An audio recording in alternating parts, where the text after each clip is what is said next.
Coming up on today's episode, Tesla drops prices again. Elon wants to put electrodes in your brain, and the StarHopper goes boom? Ish? Maybe? Ish? Let's get ludicrous.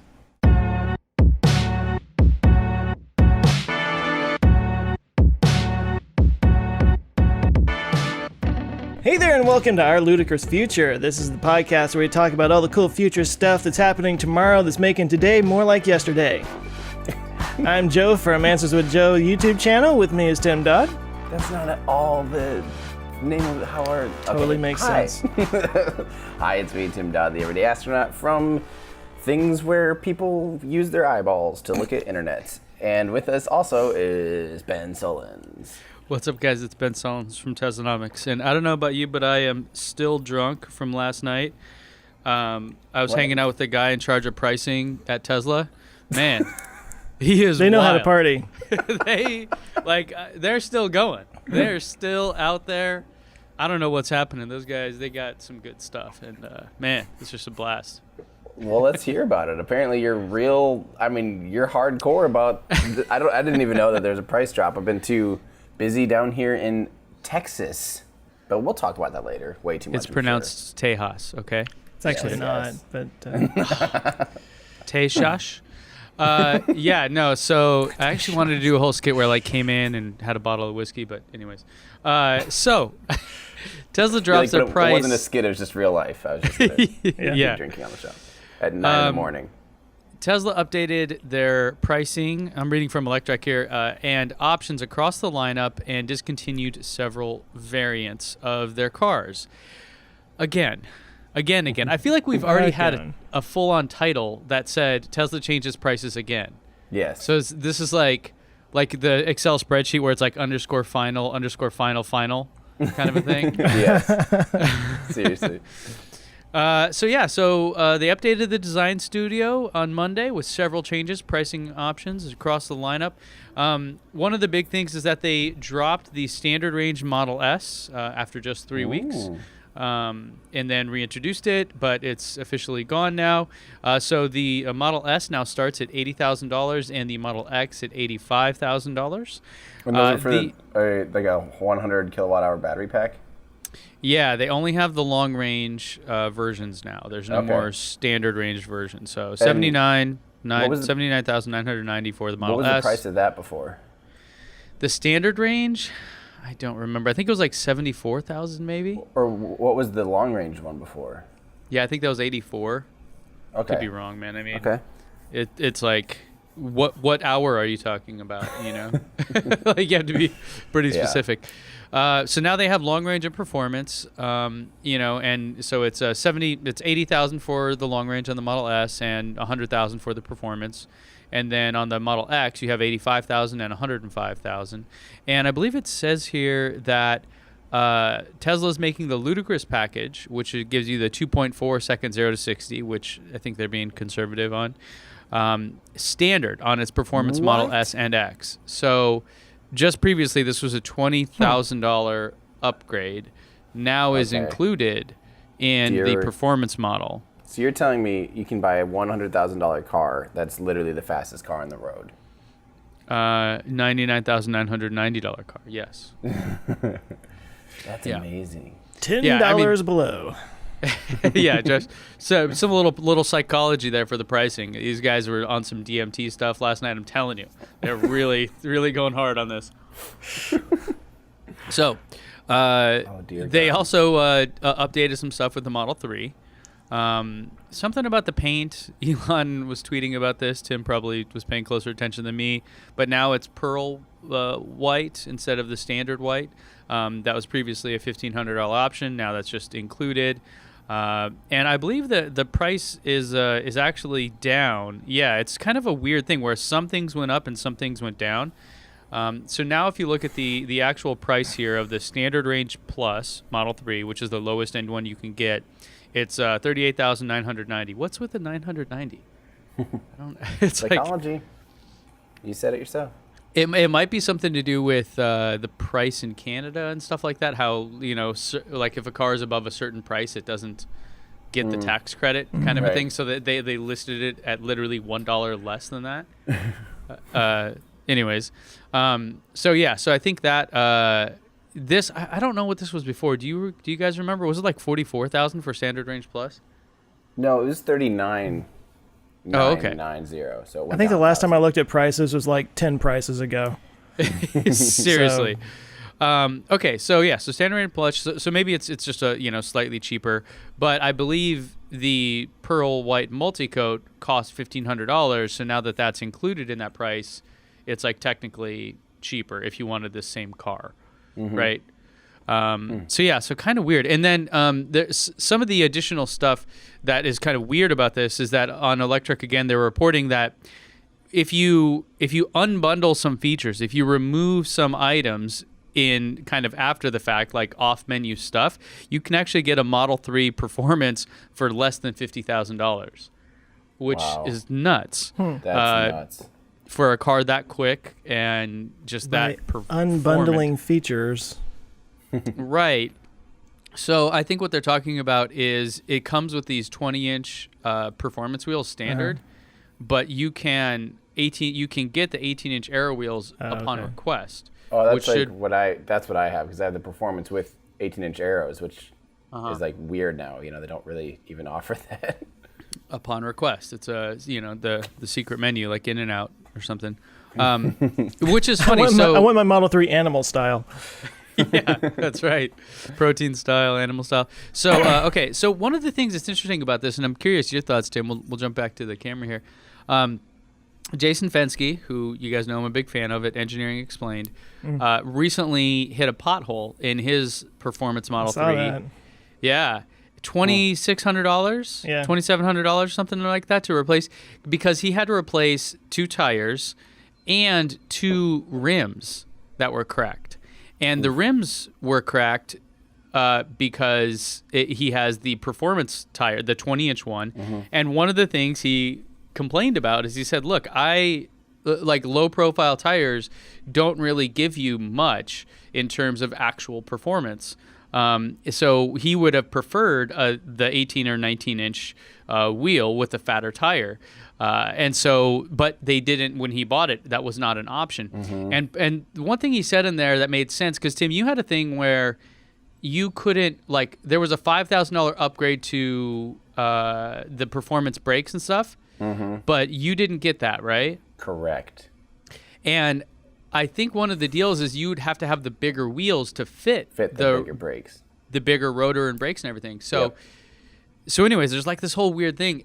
I was shocked that the rim itself for the 20-inch performance wheels was over $700 per rim. Yeah, that's about right. But they're not forged, right? They're cast.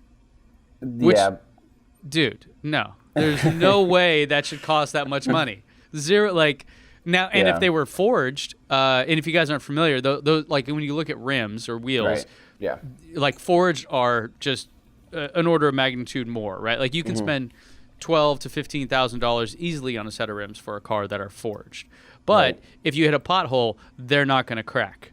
There's no chance that those things are going to break. Yeah. So I'm looking at it going, dude, what is up? So, but apparently he could get his wish now if he wanted to cancel and reorder, because he could get it with the 18-inch wheels instead of the 20s. Yes, and I'm guessing that option would then not have the performance brakes. I'm pretty sure they would not physically fit under an 18-inch rim. And for me, I wanted, I definitely prefer, as much as I like do quote unquote touring, or grand tour, like for instance, driving down to Texas, this last week, having the extra range with the aero rims makes a huge difference. A little bit smoother ride makes a big difference. The taller ride height, without the performance shocks and springs or whatever they are, probably makes it a little bit smoother too. That was just my preference, and I can swap snow tires out really easily and find a better set of snow tires on an 18-inch rim than I could a 20-inch rim. So for me, it's like, and I like it being a sleeper. I like it looking just like a normal Model 3, not even having badges or anything, and then being as fast as, performance. I think, to me, that was like the perfect fit. But I know that's not for everybody, but I'm surprised that they even have it remotely mentioned as an option, because I would still choose that every single time myself. Now, did they ever give you track mode? Okay. They did actually. Yep. Because I did get track mode. there was a thing there too, right? Where Yeah. you were like, this is stupid. And like, there's zero reason why you shouldn't be allowed to have that. All Correct. it does is like let go of traction control a little bit so you can get some of that oversteer. And I got some people going like, well, you can't take it out of the track. You don't have the performance brakes. Like, dude, people take like bone stock Civics to a track. Like, yeah. I mean, anyone can go to a track, you know? I don't know. It's just weird that people are like, it's like, I'm not going to be, A, if I do take it to a track, I'm not going to be beating it that hard. B, that might be one time in my entire life that I would consider doing that. I'm not going to buy a car for like the one time I take it to a track, you know? Yep. Tim wants to go really fast and he doesn't want to stop. Basically what it Stop comes down me. to. Literally. So, you know, there is a thing here, if you guys are wondering, and I'm going to try to do this. So someone created a bot on Twitter called Tesla Change Tracker. Kind of, you know, because I asked Twitter, I'm like, I actually want to see this data visualized. Every model that is currently available and the price changing over time. I imagine it looks like a bowl of spaghetti, but I'm very actually curious just to see what that looks like. So I haven't seen any charts on this, but someone does have a Twitter bot, and so I'm gonna probably write a little Python script to parse this out and say, you know, exactly. Okay, there you go. Price: Tesla Model 3 Standard Plus. Previous starting price $39,900. Now $38,990. So you know, there you go. So dropped by about $1,000. Wow. So that's super cool that someone did that. Yeah. And so I'm going to try to parse that data. Now, my only thoughts on this, I mean, it sounds like things are good because things are getting cheaper generally. There's more of a separation between the S and X versus the 3, which is probably good for people that want to buy those cars to feel like, oh, I'm getting something markedly, you know, different or, you know, above and beyond, and I'm paying for it. You know, but let's not forget when the Tesla owners actually blocked a factory entrance in protest over the Model 3 drop, which was kind of a funny thing that happened a while ago. It was kind of a joke, I think. These guys weren't super serious. This was in Europe. So anyways, like the message I would give to Tesla is just, there is nothing that will piss people off more than adjusting these prices. There's like nothing you can do that will directly hit at the heart of what people care about, which is their own money, than this. So just stop. Like, I understand the idea to continually refine it, but like, imagine if you guys were in a meeting.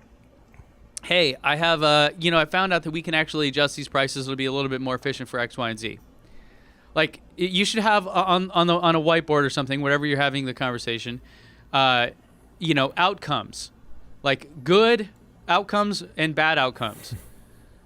Like, I don't know what the good outcomes here, and this should only be my perspective on product development should only be focused on the customer, like good outcome for the customer or bad outcome for the customer, and I have a hard time finding the good outcomes for the customer in these scenarios. Well, the good outcome is that there will be more customers potentially. Yeah, but so you're pissing off the current customers. You know what? If we weren't talking about this, I bet no one would care and no one would complain because they're happy with the car that they bought. You know what I mean? Unless you're like constantly checking Tesla's website. I had no idea this morning. That doesn't change the car that I bought out in the parking lot right now. Yep. Maybe I don't know, have a different opinion about it, but like, I don't know. I wouldn't have bought it at that price if I wasn't happy with it, you know? Yeah, no, it's a fair point. It doesn't bother me too much that somebody else might get a performance model for $7,000 less than what I paid for a non-performance model. I mean, it's... You sound no, I know. It didn't bother me or anything. But no, I mean, I did kind of align with what Tim's saying there. Like, I mean, it doesn't make my car any less. It's still the car that I enjoy. And I also think that they have the benefit, and this probably isn't going to last forever, of like the early people that get on board with this are the people that are in it for the mission. You know, the people that are like on board for, supporting no matter what. That's probably going to change in the next year or so. But I have a theory about this. If I may posit it. Of course. Posit my theory. Not anyway, deposit. I don't know. It sounds weird. my theory is that this is basically marketing for them because they don't advertise, and a really quick and easy way to get headlines is to change their price. Yeah. I mean, we're talking about it. We're talking about it. I mean, this isn't about politics or anything, but I mean I think that's a big reason why Trump won in 2016. He just like sucked all the oxygen out of the room and owned every single news cycle. He just was every single day saying something that made headlines, and I think that's kind of Tesla's strategy too. Like they, in a different way, but that's like if they make a little price change. Everybody, it makes some headlines and people talk about it, and it just gets their cars out there in front of people a little bit more. Right. So they don't have to advertise, they don't have to do marketing and all that kind of stuff. Right. I think it'd be cool if they offered sort of a 30-day or 7-day price guarantee, where like, hey, if it drops by a significant amount within 7 days of you purchasing it, we'll give you the difference. Yeah. I mean, because like if it's $1,000, like the 39.9 to 38.9, fine.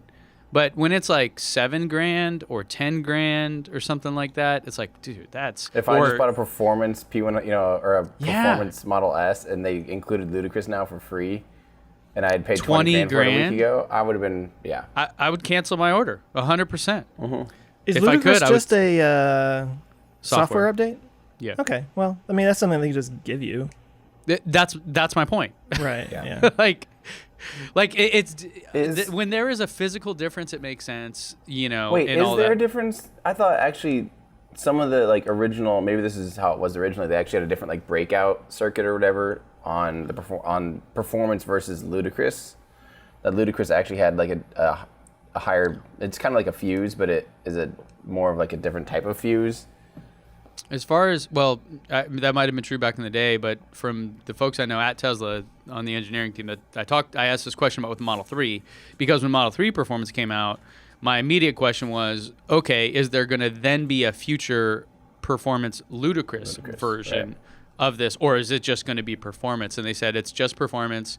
The way it works is they have different like cabling to push more juice to the motor, different motor like actual hardware that's different, but there's no difference between what you now consider performance and performance ludicrous from a hardware standpoint. That's that's my understanding. That may have been the case back in the day. Like my Model X, for example, it was I think a $10,000 upgrade back then for ludicrous mode, but now it's just a software update. So yeah, it's a thing. Like I'm just, I don't know. It seems like a guaranteed way to mess with people that just became customers. Like us, we've all had our cars for a year more, around that time. It's like, like it's water under the bridge. But if you just bought this and it just like, I would be scrambling to figure out how to like recoup that. So I think a price guarantee or something, if they're going to keep doing this, like I still don't understand the reasoning behind it. Right. Well, in the near future, we'll have full self-driving, and then all the cars will be $200,000. So we won't have to worry about that anymore. Do you want to talk about that? Do you guys have thoughts on that? Hey, before we talk about that real quick, I just want to say one thing. This trip is going to take me over 20,000 miles already, and I've had the car for 10 months. Just wanted to say that. What do you say? My car has 7,000 miles. I checked it the other day just on the lark, and it's like 7,000. I've been, that's I think pretty unusual. 2,000 a month you travel average. quite a bit. So self-driving, let's do it. I mean, if you guys, are you guys up to it? Let me find the tweet reel here. Tweet real quick. Tweet reel here. So maybe we could just kind of summarize. Hashtag tweet reel here. Yeah. Elon said something about you will one day not be able to buy Teslas anymore because it will not make sense for them to sell cars because of the money they could make by just having them being in the fleet, and that the price of full self-driving between now and I don't know every 6 months or something like that is going to continue to go up. Right. So I don't know. Like, you guys go first. What do you think? Like, of Tesla actually not selling cars someday because it just doesn't make sense financially for them? Well, I think the numbers. I mean, it's all a numbers game. You know, if it's more valuable to them to have them on the road, driving themselves and doing an Uber type of thing, yeah, why would they sell them to a consumer? I mean, yeah, I think that makes sense. Just weird, but I still think that it's going to be a very long time before car ownership goes away. I think it's a generational thing. I think it, at least 20 or 30 years before people adjust to that idea. I don't think so. I think we're talking 10 years tops before it's pretty normal because of how many people in big cities don't own cars and they just Uber and Lyft now. Like, that's just their normal thing. I have a lot of friends, like people that live in New York. I have 10 friends out there that none of them own a car. None of them would consider owning a car. Nobody ever has owned a car in New York. It's always been the case. But it's because it's such a dense metropolis area that, has public transit available. And now that type of public transit available could be anywhere. It could be in Cedar Falls, Iowa. A small town that doesn't have something like that could have a fleet of autonomous cars, and people would then be able to reconsider owning a car. Well, it's a percentages thing. I mean, there's at what point are we going to reach 50%? I mean, that might be in the next 10 or 20 years or something like that. But I think there's just something about owning a car in America that is not going to go away anytime soon. Right. Well, it's a cultural thing. I do think that, Tim, you maybe have a point about it being a regional thing, how certain areas... Like, I think both of you guys are right to some extent. Like, yeah, New York is a no-brainer. San Francisco is probably another one. Right. Places like that, I could see car ownership. It's probably already on the decline. I haven't seen any data on it. But yeah, in more rural areas or, like, even L.A. Like, forget not owning a car in L.A., you're nuts. Like, I would love to not own a car in L.A., but everything is so spread out. It's so far that, I mean, maybe, they could get away with it because they could just flood it with the cars. But certainly, let's just like take it from Tesla's standpoint. If they wanted to do this, they probably can't produce cars fast enough, and it wouldn't make sense financially to put them in places with smaller populations where people don't drive as much. Joe, you've put 7,000 miles on your car. Like 7,000 miles worth of Tesla network trips isn't going to add up to a lot of money for them. Right. So it probably makes financial sense better for them just to sell you the car. So like, yeah, maybe in the future, like in Elon time, But well, and they might I think it'll be a mixed bag, really. They might have Tesla network cars specifically just for the Tesla network, and then some that are available for purchase that have different different specs and whatnot. Yeah. Well, I mean, but also, they can sell it to themselves, at cost, obviously. And if they can pay it off, and I mean, there's a lot of money to be made in the rideshare stuff. And if they're undercutting other rideshare companies because they develop their own, they don't have drivers, they develop their own software and hardware in-house, and all of that, they could be the cheapest option by several percentages and totally dominate that market. Like 80% is what I looked at. Be 80% the price. 80% cheaper. Yeah. 80%. Yeah, 80% cheaper. That always sounds to me like that means a lot. So 80% cheaper would mean like it'd be 1/5 the price. Or does that mean it'd be 4/5 the price? Because I hate percentages and stuff like that. If 80% cheaper, it'd be 20% the price, which is 1/5. I see where your logic is. I'm not sure if that's right though. Yeah. So, someone did an analysis on it and studied what it would cost, and it was like 80 to 85% cheaper if you could remove the driver, essentially.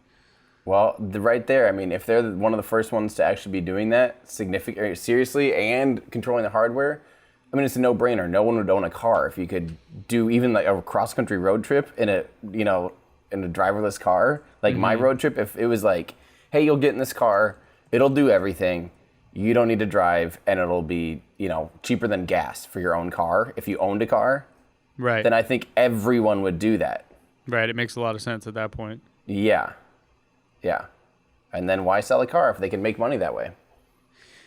Yeah, I think the question is on the market adoption. It really is what it comes down to, because if the time value of money comes into play here, because if I could sell you a car for $40,000 now, or I would get maybe $100,000, but it'll take me 15 years to get it because this car's sitting in Cedar Falls, Iowa, and not everyone's using it, then it's going to actually make more sense to sell it to you now.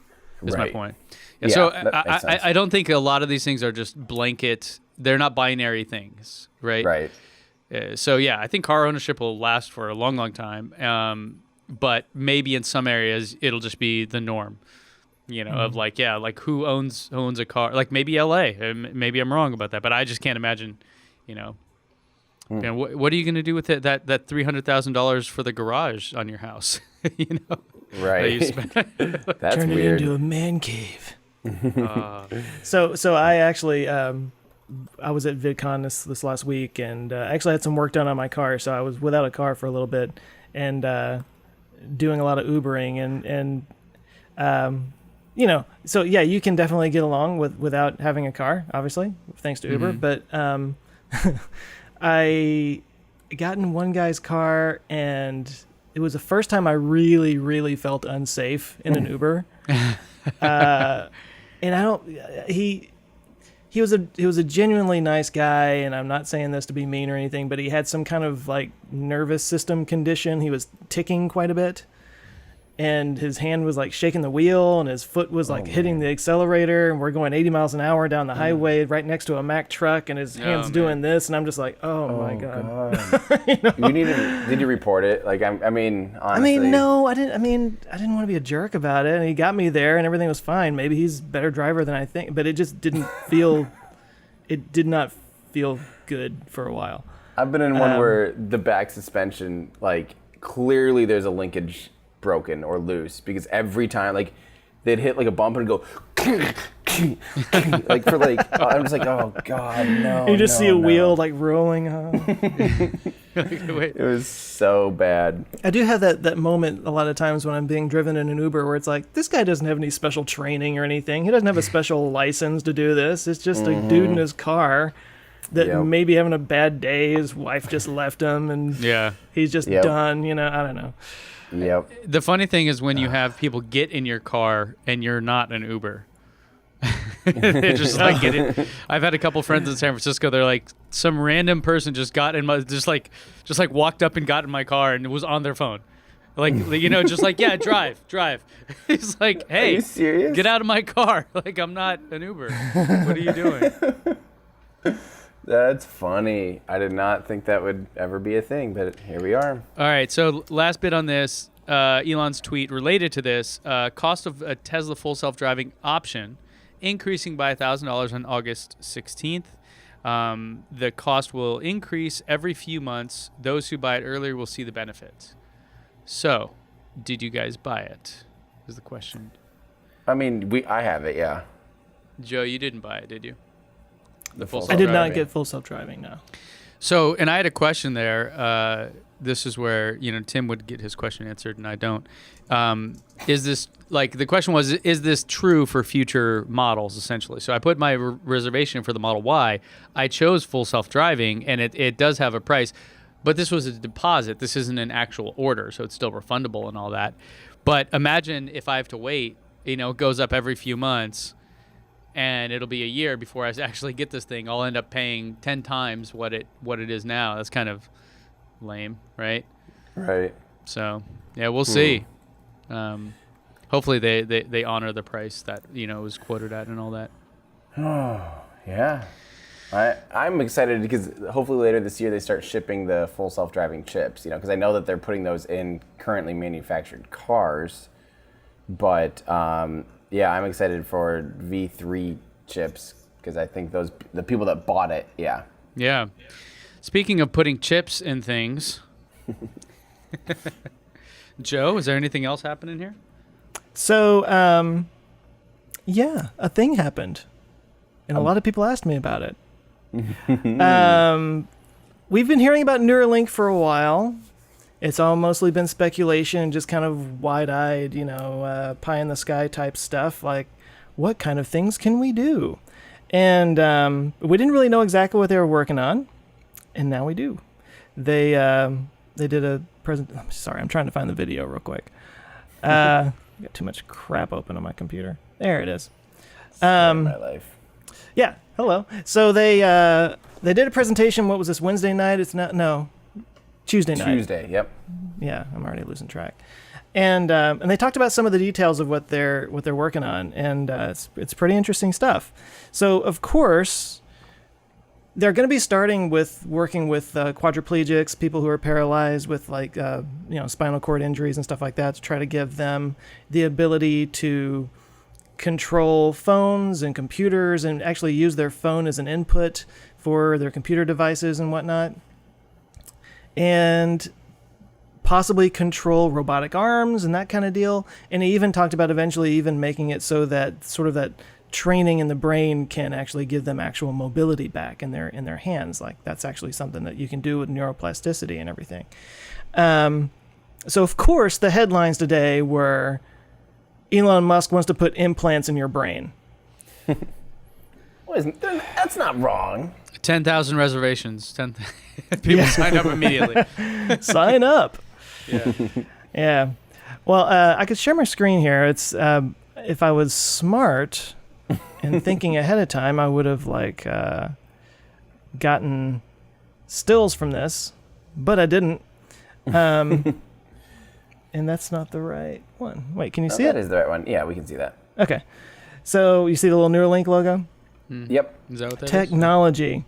So they talked a little bit about the background of this sort of technology. This has been going on for a long time. They've had deep brain stimulation for people with like epilepsy and I think even just cases of depression, like severe depression and stuff. But those are like literally big, huge nails and electrodes that go down deep into your brain. That's why it's called deep brain stimulation. They also have something called the Utah array, which is just a tiny little, like, size of your pinky nail electrode with like 256 spikes that go down into your brain and connect to the neurons and stuff. This is an order of magnitude, as he called it, bigger than that and more capable, because instead of 256, it's like 10,000 electrodes. Oh. Yeah. And they are super, super small. Let me see if I can find a picture of one of the electrodes here. They're like smaller than a human hair, right? It's like, yeah, much smaller than a human hair. And they had all these different people up, and I want to say I like that Elon is doing this lately with his presentations. He's bringing his team members up there. Okay, so you can see this. That's a human hair on the left. Mm-hmm. For people who are listening, obviously you can't see this, but they've got this little tiny electrode with a loop on the end of it that is between 10 and 40 microns across. Wow. And they were saying that in order to get down into those nerve cells and actually stimulate them, you have to get around 60 microns. So they're actually getting down smaller than that. Wow. And there's like 10,000 of these things that will get implanted all around. And he explained a little bit about how the way our neurons work in our brain is they work through something called action potentials. So you got your neuron, and it's got these little tentacles and tendrils kind of flaying out from it. See my hands doing woo. Actually, there's probably an image here somewhere where I could pull up. It's just going to take me 3 hours to find it. But anyway, the way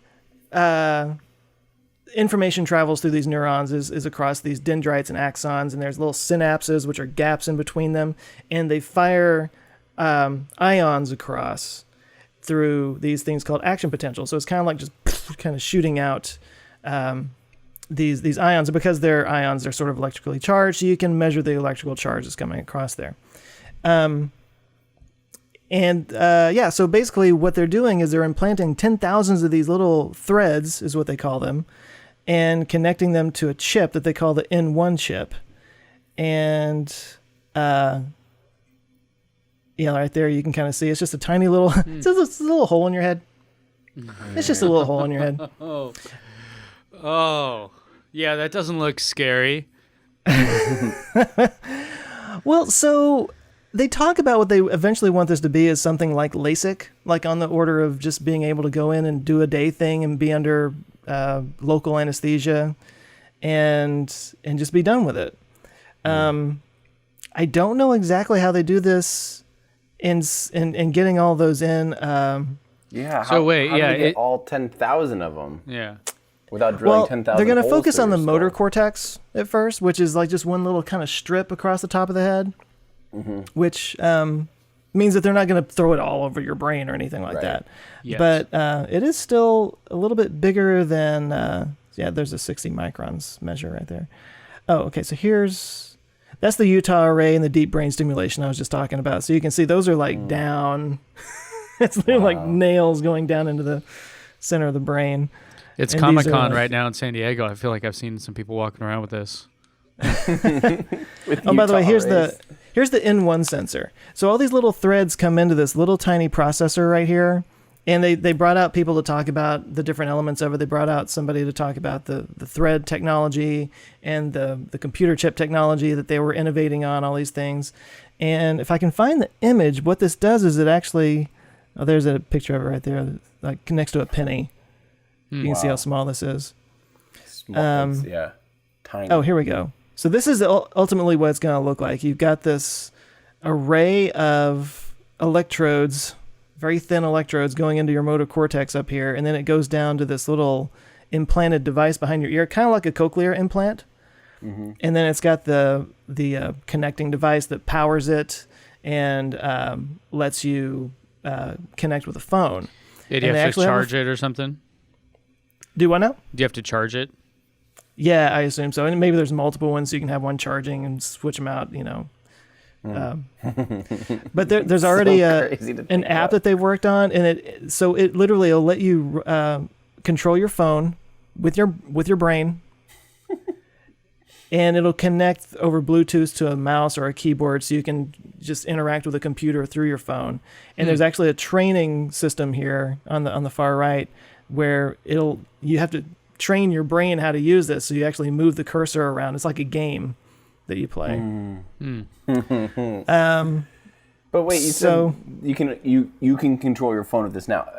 They haven't actually implanted this in anybody yet, though, right? Not yet. They're looking at doing that. Oh, here we go. Next year. First in human clinical study. They did say they kind of threw this out at the very end, and it was something somebody asked, and you could tell they were really uncomfortable talking about it. But they have been testing on monkeys.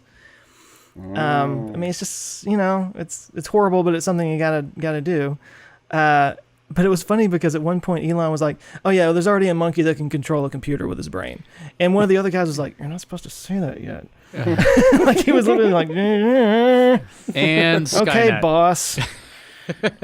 That's funny. But yeah, I mean Jeez. that's where they are right now. Wow. Okay, so to get this to the overview,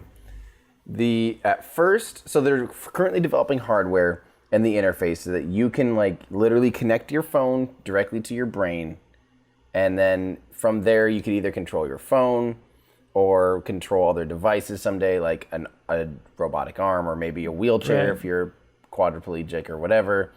And then eventually someday this could be an opt-in procedure so that any person, whoever wants it, could literally get this because it might be more convenient than trying to use your stupid thumbs to control a phone. So there's that. Yeah, I mean, he always talks about. I love this example that he has where you have in your brain you've got the limbic system, which is the deep down reptilian brain, right? And then you've got the neocortex around it, and that's the higher level thinking brain.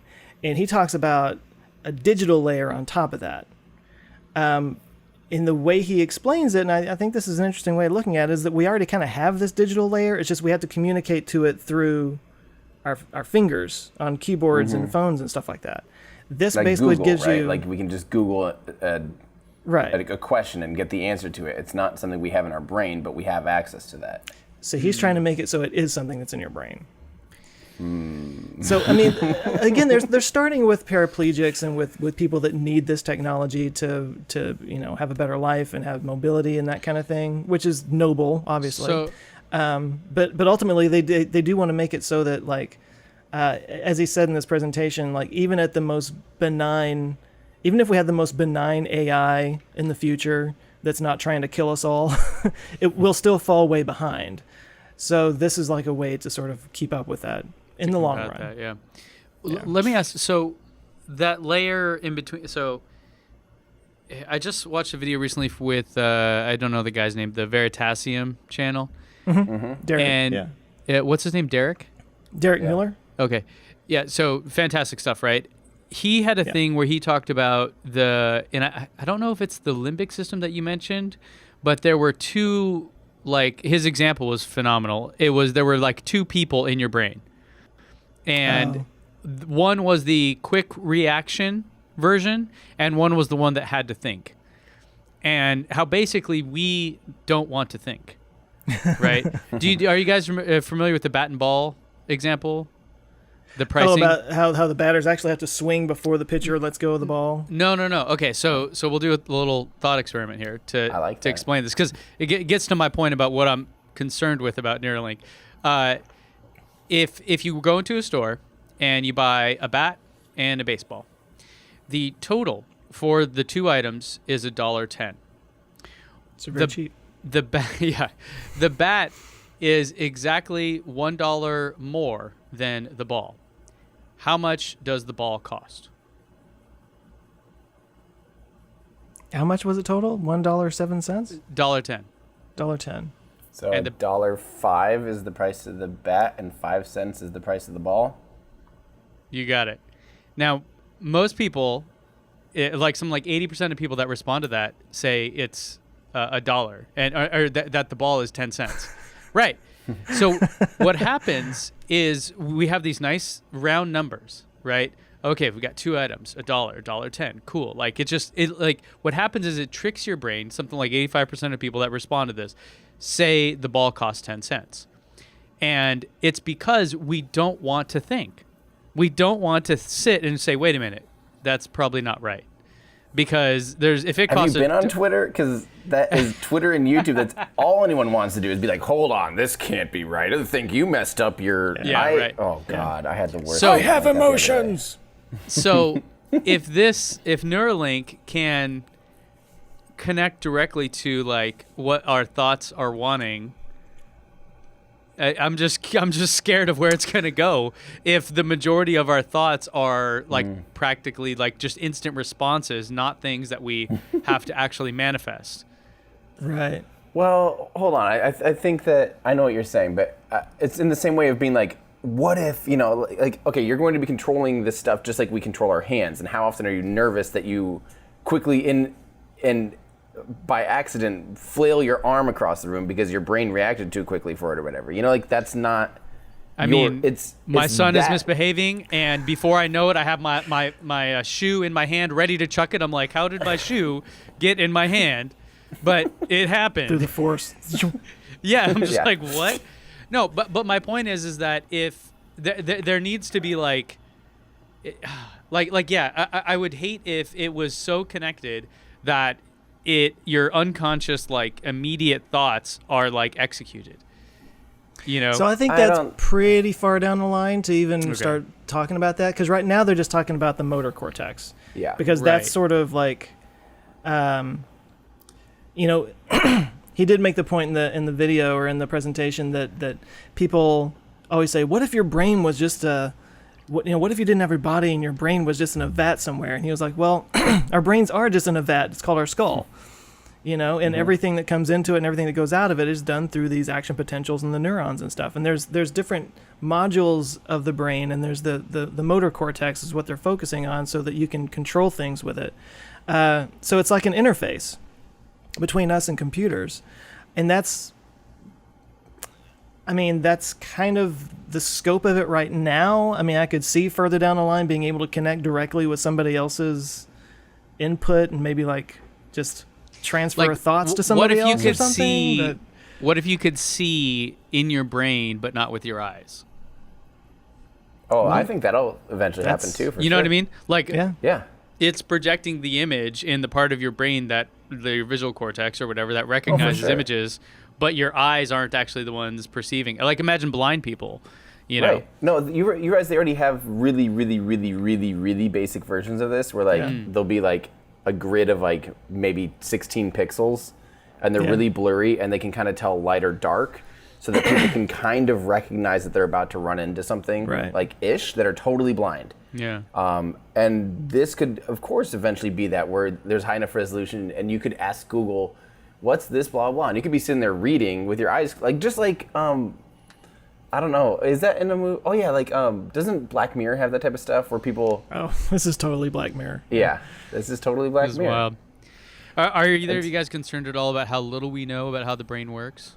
And well, so that's actually part of this as well. Is that by putting 10,000 electrodes down there and reading all these action potentials and stuff, like it's a learning thing too. Like we're going to learn a lot more about how the brain works. I can see that. And I think everybody's brain is different. So it's sort of like, luckily we do have this neuroplasticity. So like once it's in there, you know, the neurons can kind of rearrange themselves to sort of incorporate this and use it better and better as you go on over time. It's just like practice. It's just like some kind of, you know, practice makes perfect kind of thing. Yeah. Yeah. Dang. I mean, why don't they just like put neurons in everyone's brain or something? You know? There you go. For the low price of, So, yeah, great. I'm excited for that stuff. But should we move on to this week's Why Don't They Just? Ooh. Sure. Since you were clearly trying to tease that up there. Trying. Today's Why Don't They Just comes from our Discord channel. And if you want, like, we're going to probably pull from these pretty often just as a perk to our Patreon supporters and our Discord members. So if you do have some good Why Don't You Just and you want to kind of have first dibs, we did make it now so anyone in our Discord channel can do the Why Don't They Just channel. And this one comes from Tom Vaisar. And Tom Vaisar is from the UK, and this will become quite obvious when you read this, or maybe not the UK, but from Europe. So here we go. Tom Vaisar says, why don't they just create a state/combi/ in America we'd call this a station wagon, or a wagon version of the Model 3 and S instead of making SUVs. I'll bet it would be much cheaper to make Model 3 Estate instead of Model Y. Tom says he's from the Czech Republic, by the way. So there we go. Europe. Thanks, Tom. Is the market really that small? At least in Europe, the vast majority of company fleet cars are estates. So they would love those. And I mean, it wouldn't look that bad. And Tom already did a pretty decent mock-up here. It's actually surprisingly a decent mock-up using what looks like maybe paint or something, but it's pretty good. So if you're just listening to this, basically imagine like an Audi, what's the Audi station wagon little thing like that? The small e-tron? one. No. The e-tron kind of looks like that. What? I always wanted one of these. What are they called? The A3 wagon? Hatchback from Audi. or something? Hatchback, the Quattro? It looks like that. You know, a nice little hatchbacky sportback, or not sportback, but hatchback / like small wagon version of a Model 3 and S. Why don't they just do that, guys? I don't know. I imagine everything for them right now is just like keeping things simple so that they can just like get the production numbers up and keeping the line as simple as possible. And I guess that's just another stamping machine they would need to make all the different parts and stuff. I mean, yeah, I mean, the Model Y, it looks, well, for one, I think it probably wouldn't look as good, but the Model Y, I kind of feel like is this, you know what I mean? Or that's the same idea anyways. And I don't know, like I don't know what you'd gain from the maybe more headroom in the back or something like that. But essentially, you know, the Model Y is the Model 3 hatchback with the power liftgate, which is like the perfect car. So I would also imagine that crossovers are just more popular than station wagons right now.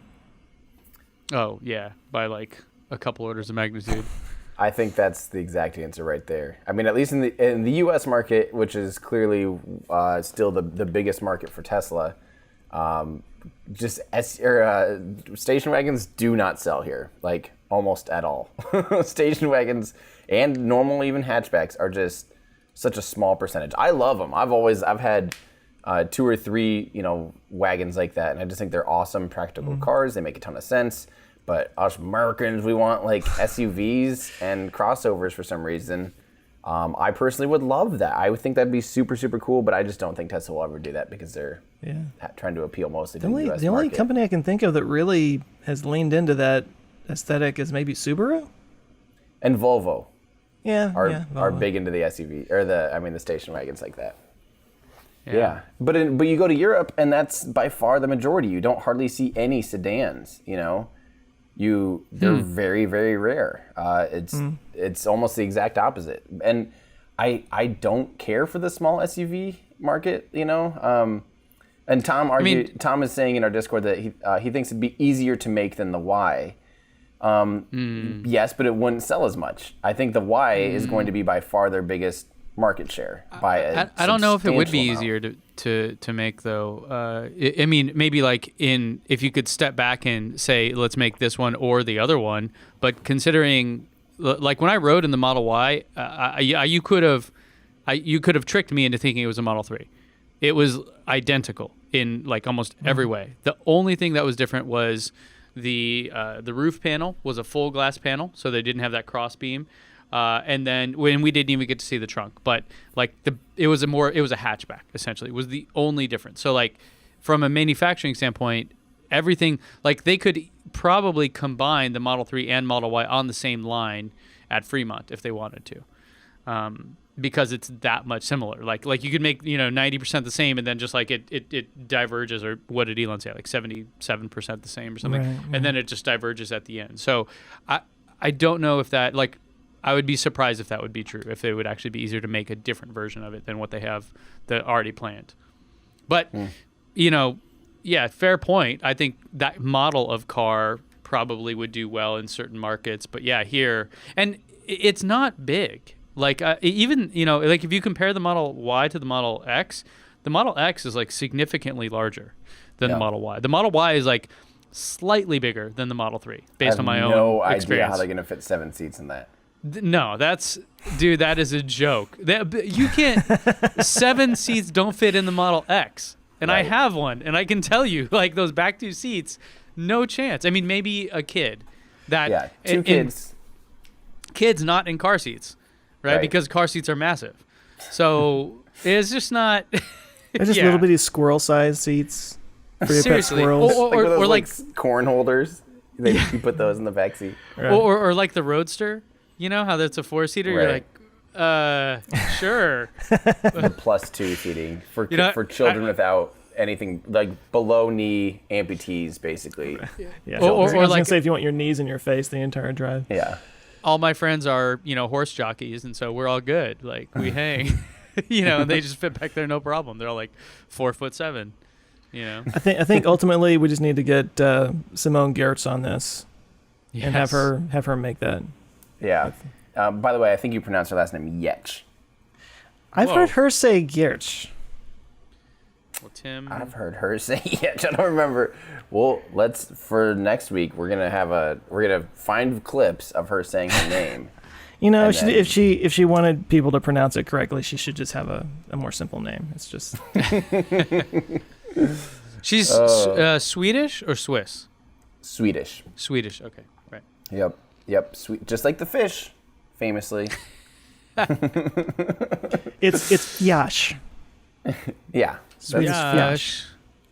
Yeah. I was trying to find the U.S. auto sales by type, but last time I looked at it, I think you were right. The crossover SUV segment was something like 60% of all sales or something. It was like just stupid big. And the wagon is 0.1%. I don't think the wagon shows up as its own category. I think that's just considered a sedan. So I don't think it's broken out. And I'll put a caveat here that a lot of people like to come up with their own weird stats out there. When I say these things, I'm talking about like the official numbers put out by like NHTSA and people like that. So I've never seen a category for wagon. What I want to see is a Model 3 turned into a station wagon with a giant wood panel across the side. I think that's what the world wants right now. All right, Here we go. According to Road and Track, the number of wagons in the U.S. dropped from 2013 to 2018 from 1.9% of total sales in the U.S. to 1.4%. And then since then, wagons have gone up 29% from that. So we're back up to 1.6 or 7. It's just not a popular car. So. Just not a popular market in the U.S., and that's their biggest market. So that's why don't they just make a wagon version of the 3 instead of a crossover SUV? That's the two biggest differences between the U.S. and Europe is station wagons and the metric system. Yes. That's it. That's it. That's it. That's it. That's the only, yeah. Yep, not anything else. I mean, if that were to happen, the sales would blow up or something though in Europe. So man, things blowing up. That is, yeah. Speaking of things that blow up, wow. Our segues. Oh, that felt so good. And let's segue this. Nothing blew up. Yes, explain what happened because there's conflicting reports out there. Yeah. So I'm down here I'm actually on South Padre Island, and which is by crow's fly about 5 miles from. Sorry, that's 8 kilometers from Starship / actually from StarHopper. And remember, StarHopper is the test bed. It's basically literally just a set of tanks inside one cylinder with some landing legs and now a rocket engine just kind of tacked onto the bottom of it. And this is at the very southern tip of Texas in the United States. This is learning how to hover and control the Raptor engine. And this was me from about 1.5 miles or 2.5 kilometers away from a secret location. And they were doing a static fire test, which is where they hold the vehicle down and they light the engines. And it was really hard to tell if it was still standing after the static fire. And we're sitting there literally going, is it still standing? Is it still standing? But there was a small fire that you can see after the ignition. And so this is it also, if you're listening, sorry, you definitely need to go on YouTube and look up, just search, Everyday Astronaut StarHopper. And you'll find I was able to record this at 4K, 120 frames a second, so 4 times slow-mo. And I'm shooting at basically a 1200 millimeter equivalent lens, so it's actually a quite decent footage. And so this was normal. This went well. This is what we were expecting to see. Was about a 5-second ignition of the Raptor engine, and then it cut off. And then afterwards, you can see there's a small fire was basically at the base of the rocket near the engine. And that's the part that, that's pretty normal. Even when a Falcon 9 or Falcon Heavy core lands, you see sometimes there's still fire just kind of shooting out. It's not that big a deal. But the only problem is that fire remained for 4 minutes. So for 4 full minutes after the successful static fire, there was a substantial amount of actual fire. So here we're probably coming up on, so you can see, if you're watching this now, you can see that there's still a fire at the bottom. Go ahead and fast forward a little bit until you get to the next part. So about 4 minutes, okay, there you go. Oh, here it is. Yeah, so this was 4 minutes later, all of a sudden this happened. And what we're seeing is a huge flame goes up the side from the base of the vehicle up the side of the vehicle, and it's totally engulfed in flames. Just 100%. So that was 4 minutes after the test? 4 minutes after the test. Oh, I didn't see this. Okay. And from what people were thinking, you hear us go, oh God. And then here you can see it in slow motion. Oh. But look at, this looked bad. Really, really bad. So we don't really know what happened. And we do need to point out, this is like a Hollywood-style fireball, though. It's not energetic. We couldn't hear this. We didn't hear any of this. I thought, for sure we're going to go, oh, God.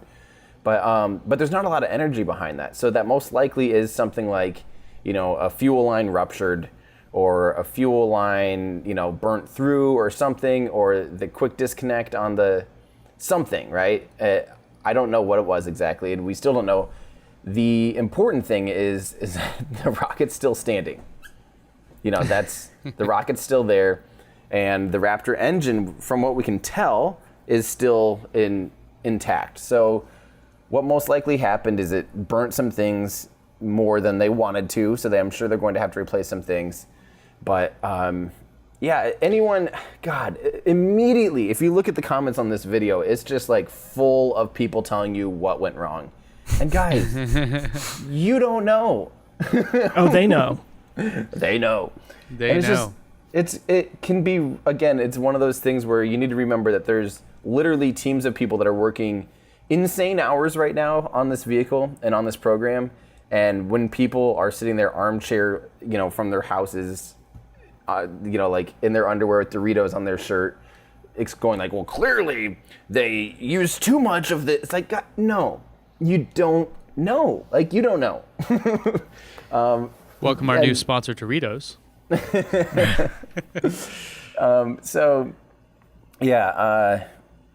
Who knows? It's not going to be that big of a delay. Like, this isn't like a program ender or anything. As a matter of fact, it sounds like they're trying to find sources on some of the parts that did get charred and burnt and melted. And it looks like maybe within a week or two. I'm total rough estimate. It did not hop. It did not hop, to be clear. Yep. It tried. Yep. It didn't try to hop yet. It was just the static test. And then the plan was, assuming the static test went well, the next day they would have attempted the hop.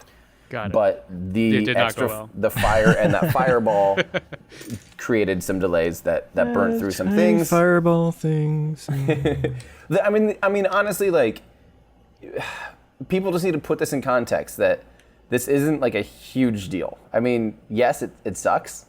Like, yeah, it's not good. It wasn't intended to happen, but it also wasn't like catastrophic. This was not an explosion. This is an explosion is energetic. This is not explode. This was a flammable event.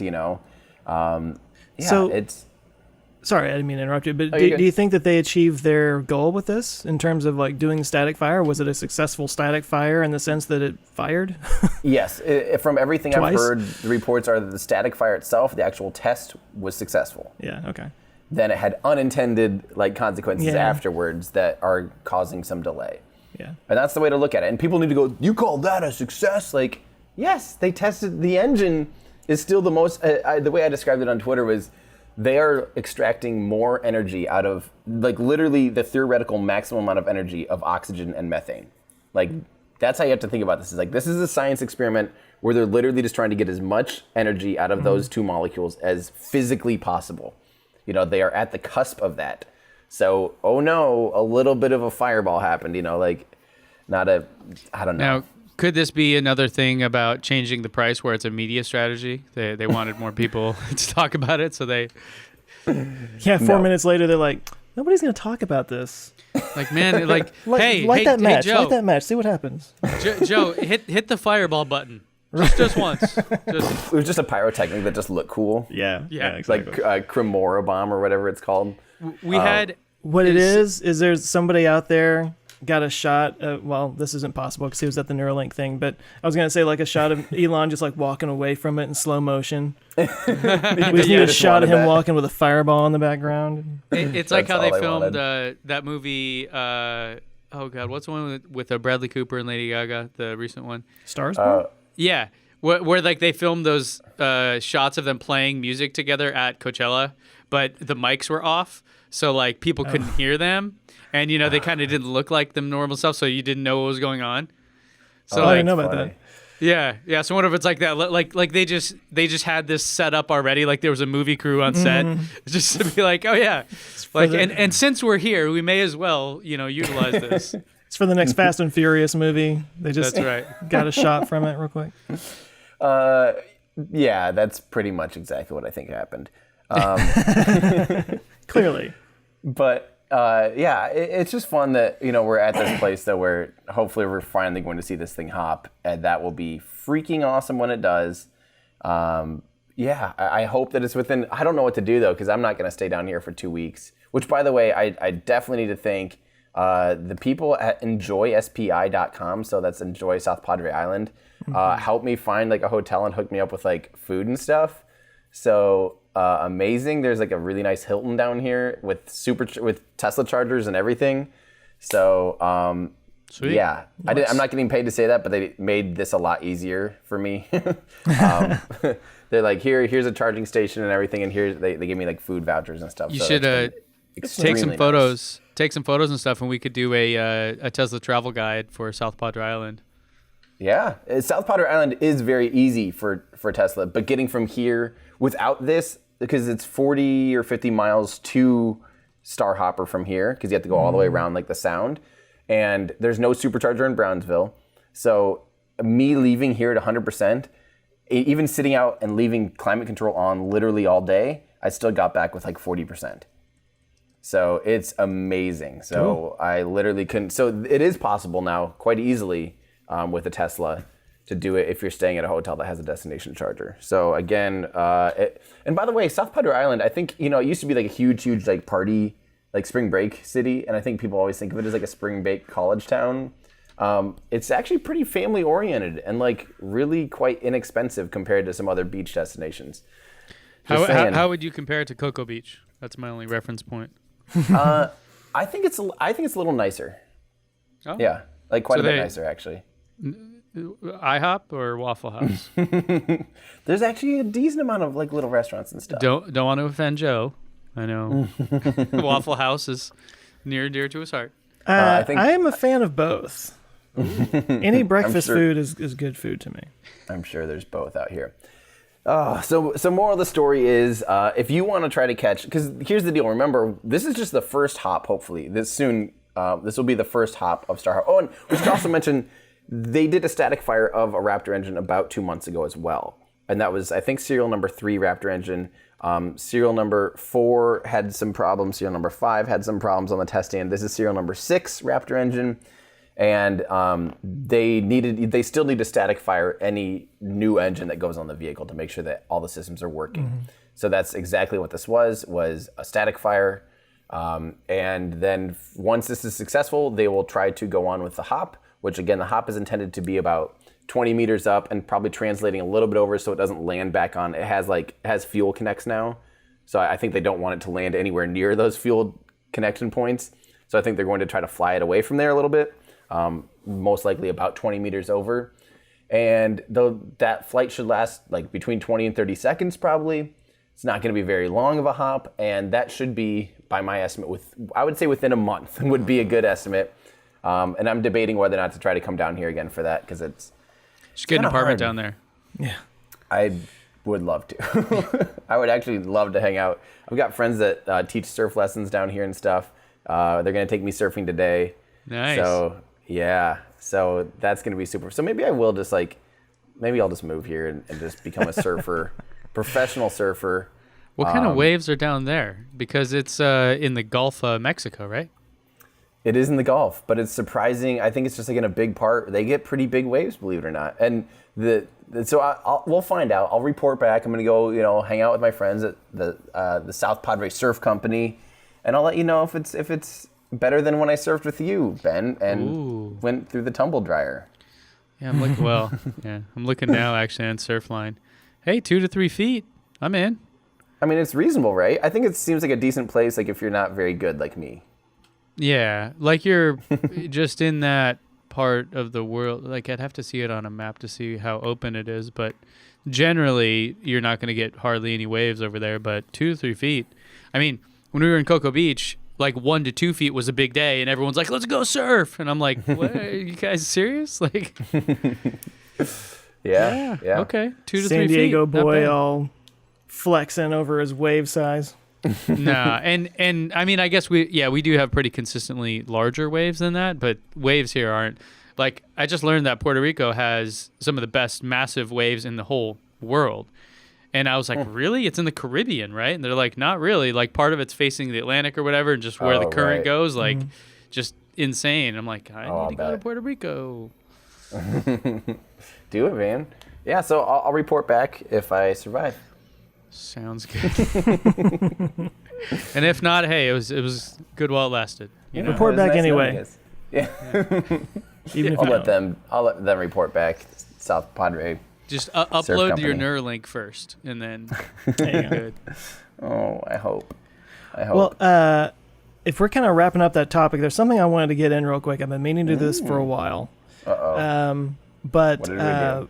we put so much effort into like this as a YouTube thing and as a video component of this whole thing, but there is obviously the regular audio podcast. And every once in a while, I actually go into iTunes and look and see what kind of reviews we've gotten. We've got some really great reviews. We have great reviews? We have really great reviews. And I wanted to kind of shout these guys out and say thank you for that. And obviously for anybody who wants to go give us a review, please do. It doesn't have to be a good one, but we prefer that. But no, right now it says we have an average rating of 5 stars. Woohoo! 139 ratings, 134 of which are 5 stars. Holy cow, guys. I know. Wow. I thought I'd read a few of these real quick. So there's W. Myers 96 from July 15th says, love these guys. They keep it interesting and fun. Most importantly, they make some very technical concepts easier to understand, which is definitely my whole thing. But absolutely. All Pegasus 11 from June 27th says, you guys are great. I was a subscriber to all 3 of you guys before you joined forces. Join forces for the good of mankind. That's literally what it says. You guys really do make it easy for the average person to keep up with and become inspired by some of the coolest stuff by some of the coolest and most inspiring companies. And there's a little bit more from that, but I'll just kind of leave it there. One more I could do real quick. Eric 5002 says, this is probably my favorite podcast currently. I can't get enough layman's talk about the incredible advancements going on right now. Thank you guys very much and keep it up. That's awesome. Just really nice stuff you guys are saying. I just want to say thank you for that. That's really great. Yeah, that's amazing. Yeah. I think that people forget that this is like also a podcast form because our YouTube watch and stuff is, I think, a lot higher audience than our podcast. But yeah, there's so many reasons why too. But yeah, that's right. Well, and the thing is, like on YouTube, people can comment and they can kind of join in a conversation, stuff like that. Not really something that you can do on the podcast side. So these reviews are really the only feedback we get on the podcast side. Yeah. So that's why I wanted to kind of call these out. They're a lot more rare and precious. Yeah. Yeah, seriously. Thank you, guys. Thank you.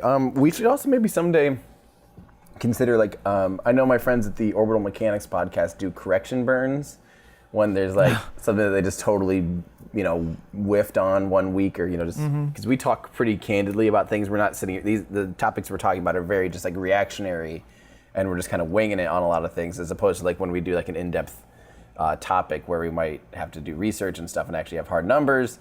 But yeah, we maybe should consider doing that. Maybe our Discord members want to help keep track of that stuff for us. And a little fact checking for us. Yeah, and remind us of things that we messed up on. And well, maybe someday when we get something wrong. Maybe that'll happen someday. Maybe. I doubt it. Purely intentional.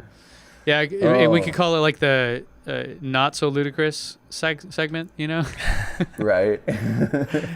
Chill mode. Crash test, or like autopilot Sentry mode correction. Yeah, we'll figure it out. We'll get a good branding for it. Tim, are you shooting any other videos while you're down there? I shot an intro because I'm going to be talking about how rockets throttle someday. Like how they are able to throttle and control the thrust output of a rocket engine. So I did a little stand-up intro in front of the hopper for that. But I'm still trying to finish up today. Actually, I'm trying to finish up my Apollo Lunar Lander Ladder video. Apollo Lunar Lander Ladder video. So that hopefully I'm trying to drop that on Friday, the day before the lunar landing. I was gonna say, how many more days do you have? It's coming up. Yeah. Yep, Saturday is the actual anniversary, so I'm hoping to have that video up before the weekend to hopefully gain a little bit of traction before that, because it is a really fun topic. I mean, that is a massive step. It's missing 2 full rungs. It's 90 centimeters off the ground. It is so weird that they didn't just put more rungs on the ladder. I have I don't know if you need it, but I was actually at the Air and Space Museum here in San Diego yesterday. It was my son's birthday, and that's where we wanted to go. And so they have a life-size, they have a life-size thing of Neil Armstrong and the lander. And really? Sure enough, the ladder was like not complete. They do? I was asking people about if there's a mock-up anywhere, and no one said there was one in California. I would have gone and filmed. Oh, yeah, that's too late now. I have a photo of it. Let me know if you want it. I think it's Ben's like, I don't know. I just stumbled on it. It was just there. I don't know if you can see it. It was so easy. Oh, You can't because of my autofocus. Well, yeah, there it is. It did look a little short. Like, I don't know how tall Neil Armstrong is, but I was like significantly taller than he was. He might have been like 5'5" in this thing. Maybe it's like a 90% scale or something. Yeah, but I mean, it's full on there. My son almost jumped over. So they have like the sand, it's like gray sand or whatever they did for the footprints, and there was a bug in there, like a little like I don't know, roly poly, and he's like, oh, like he's like trying to jump over, like just like on the moon. Yeah, exactly. Yeah, they've got a whole thing because they have the Apollo 9 capsule. Yeah. Oh, nice. Yep, and then That's and awesome. then there was a big diagram of how rocket engines work. I'm like, oh, it's like Tim's video. There it is, just right there. Oh, that's where that came from. Okay. Yeah. Yeah, that's awesome. What are you guys working on this week? Well, Joe, you're changing gears, aren't you? Yeah. I VidCon kind of threw me off, and I was already way behind on How Monday's was that, video. by the way? Say what? Did you have like a booth, or what do you do at VidCon? I don't know any. I had people asking me He if had I'm a going, meet but and I don't greet. even know what it is. I didn't have a meet and greet. I did get. What is it? God, I got recognized one time, and if this guy is listening, I am so sorry. Because I was walking out of the convention center, and my wife had just called me, I just answered the phone, and then this guy's like, "Hey, I like your show," and I'm like, "Oh yeah, I got it. I'm sorry, my wife just. I'm sorry, and I walked away, and I was like, God, that's the one guy that recognized me the entire time. But no, it's how to describe VidCon? Why do you go? What is it? It's a convention it's a YouTube convention. There's a community side to it, which is mostly like, really young kids. And there's a lot of booths and stuff like that. And I actually do know some people that ran booths and sold merch there and stuff like that. But so there's that, and there's a lot of like stages and performances and games and all that kind of stuff. And then there's a creator level, and there's all kinds of seminars and panel discussions, and some really big YouTubers go in there and answer questions and do that. A lot of it is, how to build a YouTube channel, how to do this, how to use other platforms. It's, it's a learning thing. And then there's an industry level to it that is the networks and broadcast and, big players running companies, doing video content. And the last time that I went, I got the industry pass. So I went in and got the industry pass this time. And I really didn't spend a whole lot of time at the convention, it turns out. Like I found out there's always an extra layer above where you were at the convention. And this year I discovered the next up layer is not going. Yeah. It's all the parties and stuff. Exactly. Like all these companies and networks and whatnot, they get Airbnbs like around the convention center and just hang out there. They don't actually even go to the convention. Weird. So I got to hang out with TubeBuddy at their house, Nick Nimmin and those guys. The group that I'm with, I'm sorry, I'm kind of rambling a little bit now. You shouldn't have asked me, but I want to know. The group that I'm with that like sets up my sponsorships and everything, they're called Standard Broadcast. There's a lot of educational YouTubers that are a part of it. Kurzgesagt is one of the founders. CGP Grey is one of the founders. I got to meet both of them, which was amazing. I got CGP to meet Brian from Real Engineering. We got to hang out a little bit, amongst others. But they had a house, and people were just hanging out, and they had a barbecue, and I went and hung out and got to meet these guys, and that was really cool. I got to meet some really big YouTubers I've been following for years. And did you take a photo of CGP Grey and post it? No. And that was the thing. Like I wanted to get like video or something, but nobody else was getting any video. And I was like, okay, I'll just put my phone away. I don't want to be that guy. Yeah. But I did get to meet CGP Grey, and hearing that guy's voice coming out of a face was the weirdest thing. Like he sounds exactly like he does on his channel. And he was just like, hey, I'm Grey. I'm like, oh my God. That's where is this? Anaheim. Oh, okay. Anaheim Disneyland. Well, geez, I was just there like 2 weeks ago. Yeah. So it's kind of, I don't know. You can always tell people who are there for the first time because they've got the 1,000-yard stare. It's just so overwhelming. But, it's kind of worth going to. And I've met a lot of really great people there. So, yeah. Well, I'll consider going some year, maybe. I don't know. I just didn't really know about it. Well, I've always had like one foot in the YouTube optimization side. Like I used to do that for a living, so I kind of know a lot of those guys too. And you went to YouTube Next Up or something a while ago? Yeah, that was, 2016. That's almost 3 years ago. Yeah. The end of Dang. 2016. Yeah. Yeah. So, Yeah, I went to VidCon once. I did not get the industry track. I should have. And I wasn't nearly cool enough to be invited to any parties, so it was just whatever. Basically, me walking around with like teenagers asking me to buy them alcohol was kind of how it felt. Like, hey. Well, you look and if you old. have that demographic as your audience, then that's a great place to go. Like you meet hundreds of fans and stuff. And there's a couple of people that I went to the Next Up program with the last time that I went. That is their audience. They've got kind of animation channels. And they just literally like on Twitter, like, we're going to meet outside at the play button. Come see us. And it was like swarmed with these kids that were coming around. They were signing autographs and getting pictures. And I was like friends with these guys. And I was like, all happy for them. And I'm standing there and I got my camera and I look around. It's like me and a bunch of kids with my camera. And I'm like, okay, all right. This is not a good look. You're like, I'm going to get a restraining order or something bad is exactly. going to happen. Well, and it's funny. The funnest thing I did there when I went a couple years ago was to try to create that. To be like, yo, Logan Paul's over there. Oh my God, he's right over there. And just like start shouting. And just because every now and then you'll see that. You're just hanging out and all of a sudden you just hear, wah! And like 5,000 people just, woo. Yeah. No. And it's like the Beatles or something. I'm not going there. That's enough to tell me not to go there. Well, you don't have to be part of that. You can be. Like, don't go to the thing. Go to around the thing with the other. Yeah. But Joe, so the point is, aside, you are changing your video. Yeah. Since I was already behind, and then the Neuralink thing happened, I got a whole bunch of requests for it. So I'm like, all right, I might as well just do that. So yeah, that's awesome. Long answer to that question. Hey, I like it. I wanted to know about it, so now I know. What about you, Ben? I'm tired, man.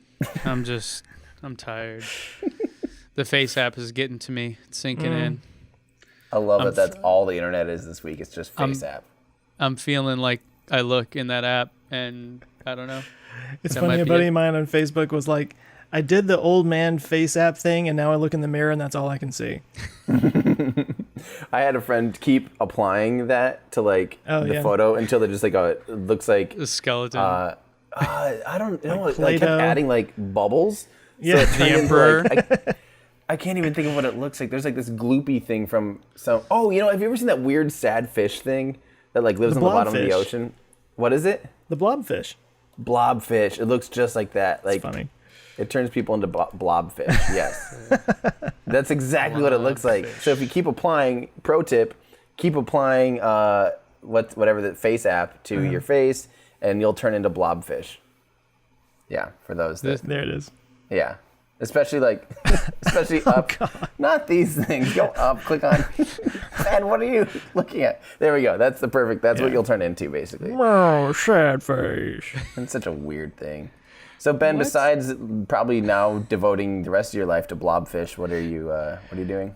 I think I need to make a video on blobfish. Jeez. In a Tesla. It doesn't really look like that in the water. Can blobfish drive a Tesla? That's Ben's next video. No, I've got a video. So earnings calls next week. So partnering with Clean Technica, they have this whole thing going on. We're going to be live streaming it on YouTube, which Tesla doesn't post it on YouTube, so you can watch it there. And they have their whole a team of journalists or whatever that are going to be updating it in real time as people ask questions. So when someone comes on to ask a question, their price target for Tesla stock. And then if they're a bull or a bear, they'll type out the question, they'll type out Elon's answer. So we've got this whole bit going on. I just basically get to hit go and then, take a nap. So I'm pretty stoked on that. And then, so I'll probably post a recap video of that, plugging it into kind of my dashboards and stuff like that. And so, doing that. And then I have a video on that thing that you can plug 2 regular wall outlets into this thing and then plug your car into that to double the charging speed. So actually, Joe, I thought about you when I was doing the video. When you're out at your dad's place in Texas and, it's just slow charging, you could literally just plug this into 2 outlets and I think I was getting 7 miles of range per hour in my Model X. You'd probably get maybe 10 in the Model 3 per hour. So overnight, get 100 miles of range back. It's better than 5. You know what I mean? Like it's Yeah. And I think the thing costs $180. So even for people that like live in apartments or places where they can't install one of these, like a high power charging outlet, I think it's a pretty cool thing. So I did a review of that, posting that the following week. And then after that, I don't know, man. I seriously, my house is a wreck. Pregnant wife, like just the world is closing in on me. I'm just like ready to slow down for a little bit. So who knows? I hear ya. Dang. Should we try to wrap this up with a friendly reminder again that now we do have our Patreon stuff, and I think our outro talks about that, but we made it so that our Ludicrous members can listen to the show live. So we actually have, hi guys, we have people actually currently listening to us record, so if you want to do that and you think that's fun and add a little bit of spice into the channel, you're more than welcome to that. And that was earlier when you were asking the question, and he said he was from the Czech Republic. Mm-hmm. That's how he was able to respond in real time. In real time. That's really cool. Yeah. So if you guys want to join that, go to patreon.com/OurLudicrousFuture. And that helps support us and hopefully helps us make better and better videos and better products in the long run. We're trying to slowly integrate more and more cool new features and fun things, and we can only do that because of you guys. So, yeah, thank you for that. And I hope that, so maybe we'll see you guys in our Ludicrous Future Discord channel. Hey, thanks so much for watching and or listening to Our Ludicrous Future. We really enjoy doing this, so if you like this show, we invite you to please go and give us a nice 5-star review on iTunes or your podcast listener thing of choice. And if you really love what we do have a Patreon set up now where you can go and donate whatever you can donate, and there's little perks that you can get from that, including getting your name in the credits, amongst other things. Access to us is pretty cool, so thanks again for listening, and support however you can, and we do appreciate it very much. Thanks.